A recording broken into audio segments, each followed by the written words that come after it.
Hi everyone, this is Jason Zach from Nathaniel School of Music. In this tutorial, we are going to look at how you can use a very simple chord in the right hand, literally with a root and a perfect fifth, and figure out how to build some very interesting and spicy voicing sometimes in the left hand to embellish the sound, to also add its own harmonic entity altogether, to literally change the face of the chord in the first place. What was once this simple D fifth can end up becoming this or something like this, or it can become very interesting, and you can even build a chord progression just by maintaining one static chord in the right hand. So get your keyboards out, play along with me, stay tuned till the very end. We're going to make this whole process a lot more musical. You're going to learn all the required theory and so on. Also, you can consider getting my handwritten notes on Patreon, and your support will mean a lot for the channel. And don't forget to hit that subscribe and turn on the bell icon for regular notifications. And that's about it. Let's get cracking. So for the duration of this tutorial, we'll just take the key of D, the intervals of D, the chords related to D, and D basically. Here's D. Let's start with the fifth interval. So if you take the fifth from D, either the upper fifth would be A, or if you want to play that fifth lower, it would be the A below. And you can play the fifth either by reinforcing the root at the octave, or you can play it as a fifth chord by reinforcing the fifth. So it will be 5-1-5, that would be the inversion, or 1-5 octave, that would be the root position. So now you have this set up in the right hand, and if you just play good old D in the left hand, it's just a D fifth chord. It's neither major nor minor. It could kind of promote any kind of chord. It could also promote a D major seventh, or a D dominant seventh, or a D minor seventh. So it's a very open-ended sound. Now where this gets interesting is when you start floating the bass. So just the bass D gives you a plain and simple fifth chord sound. However, if I move this in either direction of this root, which we'll experiment, we'll just go, in this lesson, we'll go one up and one down. First off, if I go one up, gives me a very spicy E-flat Lydian sound, because the quality of the chord or the quality of the harmony is based now on E-flat. Even though you're playing D as the fifth chord, it's basically E-flat that is the new foundation. So earlier you had D as the foundation. Now you have a E-flat. E-flat. And what are the current D intervals with respect to E-flat? You have A, which is the tritone. You have D, which is the major seventh with respect to E-flat. And A is the tritone with respect to E-flat. So automatically you get a very Lydian sound.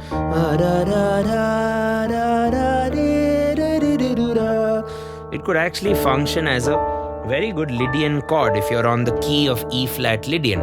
So just by changing the bass from D to E-flat, We've changed our mode automatically. We've got some very interesting intervals going, and it's a more spicy kind of sound. And the function of the chord itself has changed over its head. What was once a D part of, let's say, the D major scale is now part of a completely different ecosystem. So now, moving forward, let me go one step down now from D. This is interesting. This is C sharp. So this would form something like an A sus4 with a C sharp bass. So it's kind of, in my opinion, like an A chord. See, so if you actually slide this D to A, you get an A/C sharp.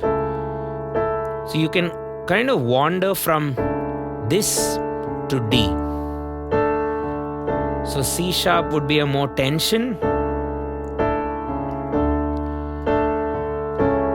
If you actually add the C sharp in the right hand, it's a full-on proper A major over C sharp and back to D.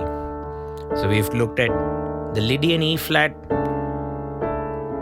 You could probably refer to A/C sharp in general as the dominant of this current root, because D's fifth is A and you're playing it with a C sharp. So C sharp slides very well to D. Okay, so we've moved a semitone up and a semitone down from the root D in this case. Now let's move a tone up, 2 steps up and 2 steps down. So if you take the same old fifth chord in the right hand, you get a very nice open-ended E sus7. You could even refer to it as a E7 sus4 or E minor 711, if you will, right? Because it kind of promotes all these voicings, and it's an open-ended sound because there's no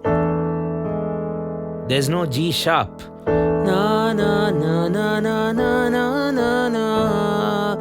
And there is no G either. La, da, da, de. Right? So it's a very open-ended sound. All I did was take the D fifth in the right hand. Normal D just gives me a D fifth. When I go up to E, I get a very open-ended, suspended E sound, which you can treat as an E. E7 sus4 or E minor 7th, 11, that would be the 11. And I already have a minor 7th associated with it, or a dominant 7th, if you will. Now let me move a tone below the D. There we go. You get a very C add 9 sound, or a C sus2, or you can even call it you could consider it as a C6-9, because it has a 6 in it, it has a 9. Yes, it doesn't have a 3. Yeah, but you could treat this as either a C6-9 with the E, or C minor 6-9 with the minor third there. And probably over a period of time, you could even adjust the right hand to add those extra notes which bring in that specific chord name or that specific voicing. But for now, this is a good enough colorful C chord. You could even use this to replace C major. See, C major could be a bit more open-ended. There we go.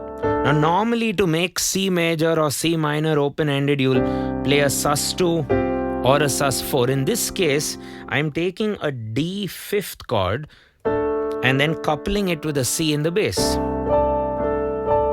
This could also inspire a D major /C if you add that F sharp in the right hand. So what is D major /C? That would kind of be a C Lydian sound, a very Lydian sound. There we go. And if you play D minor, you get a nice D minor over C sound, which is again a 11th, a kind of a 11th sound if you add that B flat into the party. Okay, so what has happened so far? We went up and down semitones, then we went up and down tones.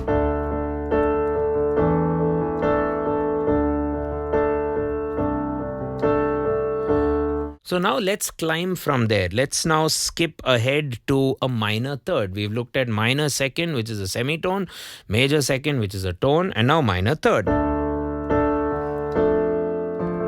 There we go. So this could be a very good voicing for an F major 7th, or it could be an F6-9 sound.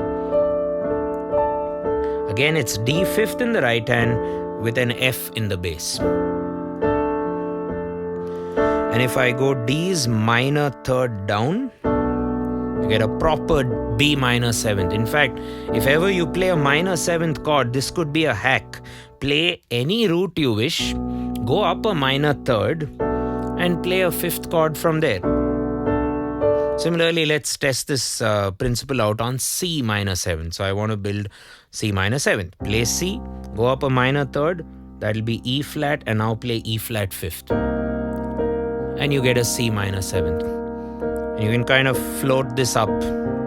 Maybe a D minor 7th, back to B minor 7, and now back to B. Maybe let's do a B flat minor 7th. It's also not only very easy to play or easier to play than the normal, It also sounds a lot more sophisticated if you ask me, because the voices are, well, a lot more opened out, you could say. Because you're filling the chord over about 3 octaves in this particular case, or at least 2 or so.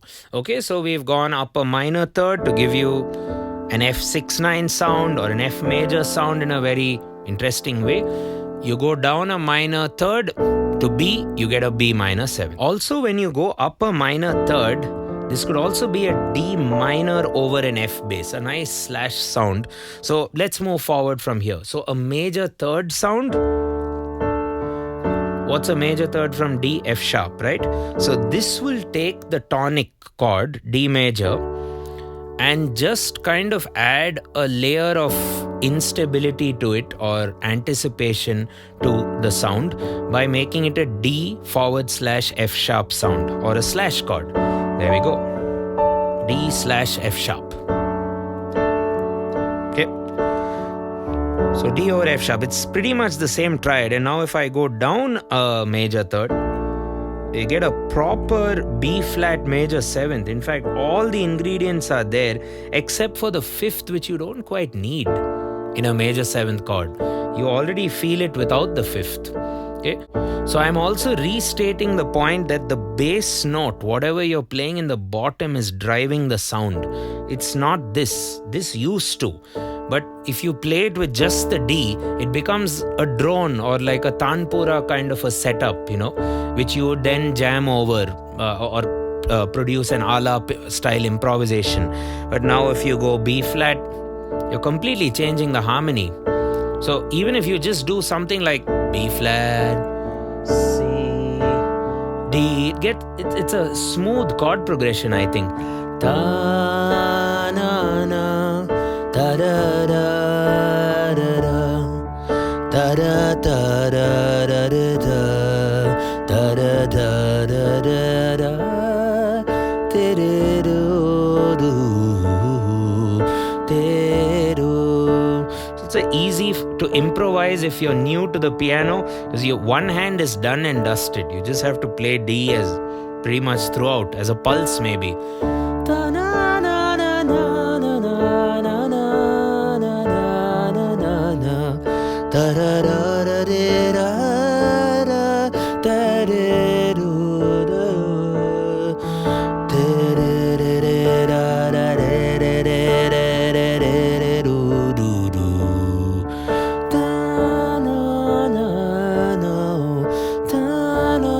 If you want something spicy with the E flat.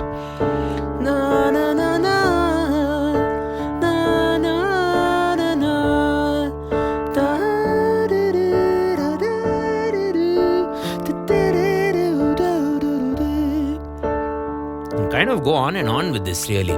So another way to look at this is just experiment. Just have fun and fool around. You don't have to even know what the resultant chord is. You can just go for it. Moving forward, so we've done a major third up, F sharp, major third down, B flat. So now let's do a perfect fourth up. So a perfect fourth up will give you a very nice open-ended G sound. So you could call that as a G sus2. Right now it's literally a G sus2, but if you open it out, if you add that third to the party, or if your singer is singing the third, hey, it becomes a G add 9. Or a G minor add 9.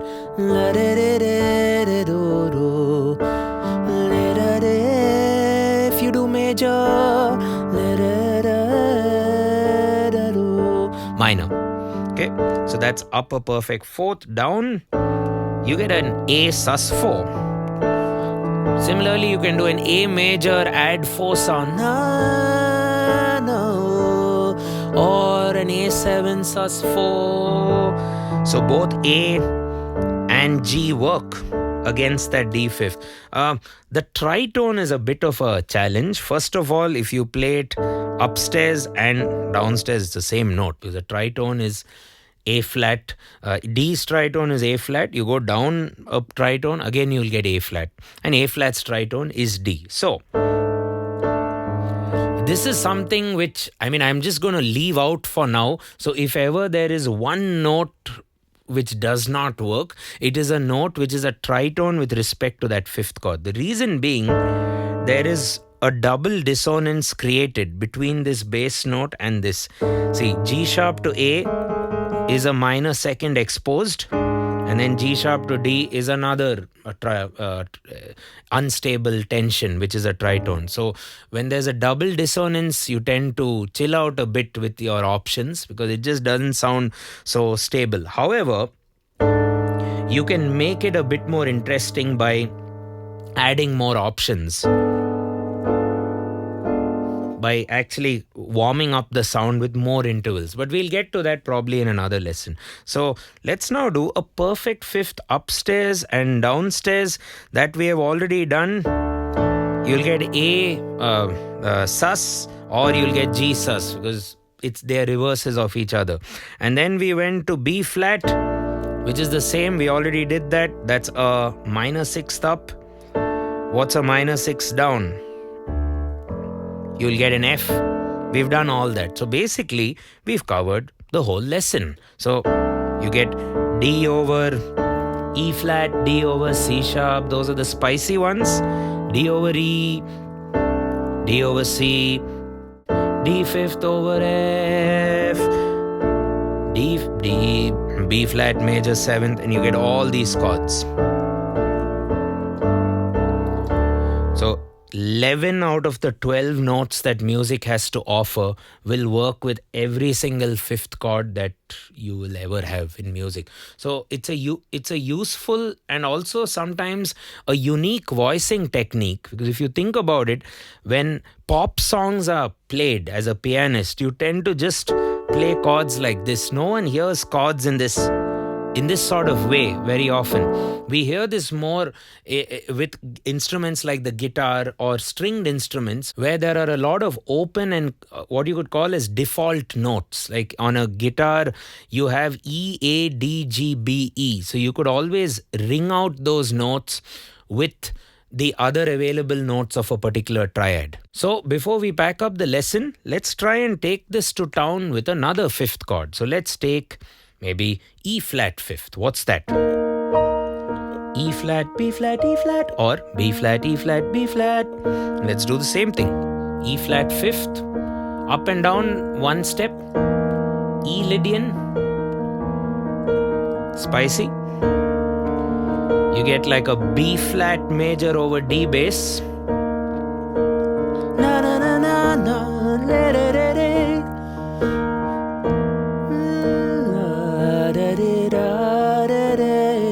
Lydian.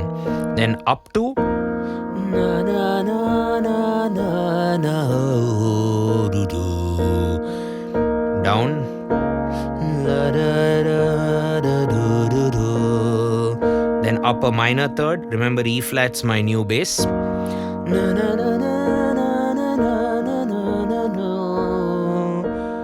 Down. C minor 7.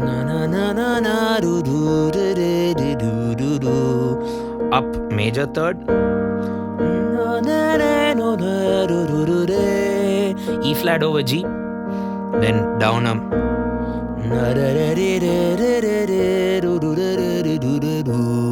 D Lydian, you could say.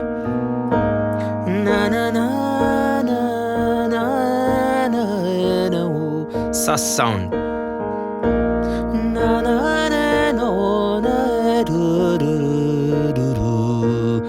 And yeah, we've covered everything except that tritone, I guess, which is, I guess, debatable. You might actually like it. So let me know in the comments. So moving forward, I'm going to do another lesson where we are going to look at thirds and triads to build up the same kind of unique, cool sounding voicing, richer voicings. So do stay tuned to our channel by hitting the subscribe, turning on the bell, and you can support us on Patreon and receive my handwritten notes, including notation wherever it applies for this lesson and everything else that we've done. You also have our lessons neatly organized in our free tutorial section, which is linked in the description. Check that out and let us know what you think. And if you'd like to structure a semester at Nathaniel School of Music or learn at any of our branches in Namma, Bengaluru, then you can consider filling up a form and reaching out to our course advisor right away. Thanks, and I will catch you in the next one. Cheers.